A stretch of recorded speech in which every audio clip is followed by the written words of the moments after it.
আসসালামু আলাইকুম, কেমন আছো সবাই? আজকে শেয়ার করব কাঁচা কলা দিয়ে মাছ রান্না। সেজন্য এখানে আমি 4-5টার মতো কাঁচা কলা নিয়েছি। এটা আমাদের গাছের কলা, তো এগুলোকে আমি এখন কেটে নিব। প্রতিদিনের খাবার তালিকায় কিন্তু মাছটাই বেশি থাকে, আর এই মাছটা যদি বিভিন্ন সবজি দিয়ে রান্না করা হয় তাহলে কিন্তু এটা খুবই স্বাস্থ্যসম্মত।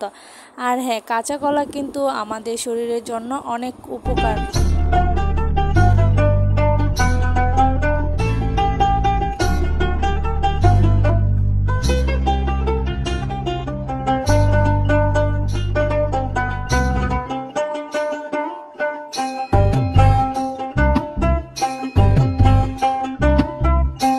কাটাকুটি শেষে চুলায় কড়াই বসিয়ে দিয়ে পানিতে হালকা হলুদ দিয়ে কেটে রাখা কলাগুলো ভাপ দিয়ে নিব। তারপর যে মাছ দিয়ে তরকারিটা রান্না করব সে মাছগুলো ভালোভাবে এপাশ ওপাশ করে ভেজে নিব।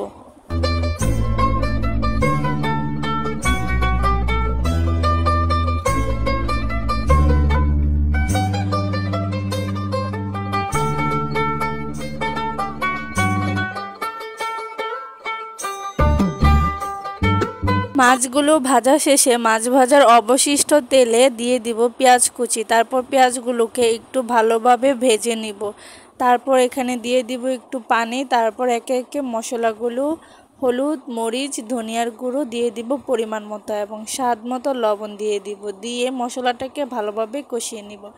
তারপর ওই যে আগে থেকে ভাপ দিয়ে রাখা কলাগুলো সেগুলো দিয়ে দিব। দিয়ে ভালোভাবে এটাকে 3-4 মিনিটের মতো কষানো হয়ে গেলে পরিমাণ মতো ঝোলের জন্য পানি দিয়ে দিব। তারপর অপেক্ষা করব একটা বলক আসা পর্যন্ত। আর বলক আসলে ভেজে রাখা মাছগুলো দিয়ে 10-15 মিনিট রান্না করে নিব। এই তো তৈরি হয়ে গেল আমাদের মাছ রান্না। তো ভিডিওটি এ পর্যন্তই। ভালো লাগলে লাইক, শেয়ার, সাবস্ক্রাইব করে পাশে থাকবেন। ধন্যবাদ।